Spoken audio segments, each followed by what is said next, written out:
gabi po. Ito na po ang latest showbiz chika mula sa reporter na laging tama, ang balita, si Lahar Santiago. Nandito po tayo sa set ng Sisid na pinagbibidahan ni Asunta De Rossi at atin po siyang makakapanayam.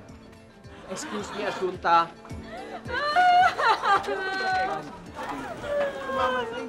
Asunta, anong problema? Hindi ka ba masaya sa talent fee mo? Asunta, ang balita ko, di ba 50,000 pesos ang talent fee mo? Pagkatapos, this is 10 picture contract. Tapos, bubunuin mo to ng 20 years. Abay, natalo mo pa ang pag-ibig,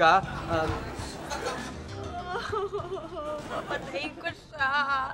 Papatayin ko yung photographer na yon. Kala ko tama, lagi ang balita ako, mali yata. Sino yung papatayin mong yan?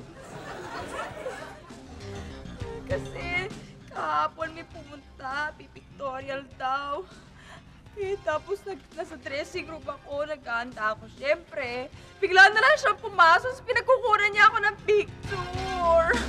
Sandali lang, Asunta. Di ba artista ka tapos gumagawa ka ng mga bold film? Pagkatapos, hindi ko maintindihan, bakit ka nagre-react ng ganyan? Bakit ka nagwawala? Hindi ba? Natural lang naman. Ano pagkakaiba nung kukunan ka ng picture na nakahubad? Hindi naman yun ang kinagagalit ko eh. Anong kinagagalit mo? Nagagalit ako kasi nakunan ako ng walang suot. Yung walang suot na pustiso. Kasi nawala siya. Nung sumisid ako sa dagat, biglang natanggal. Ano naman ako? Nagagalit ka dahil wala kang suot na pustiso? Doon ka nagagalit? Oo, ikaw naman, no? Kala ko ba laging tamang binabalita mo?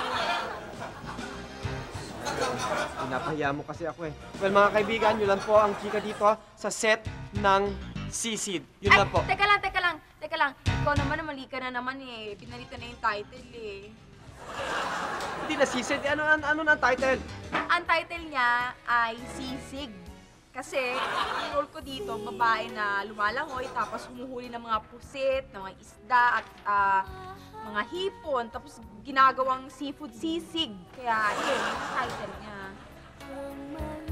Yun po, tayo nandito sa set ng Sisig. Tulad ng pag-ibig ko,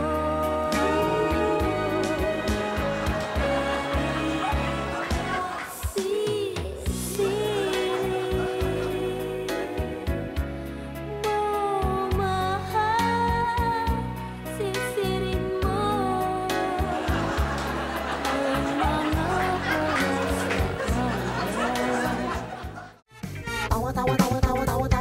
Anytime, anyone, anyhow. Halika manood at sumigaw. Anywhere in the world, everybody in the house. Click and subscribe now. You know.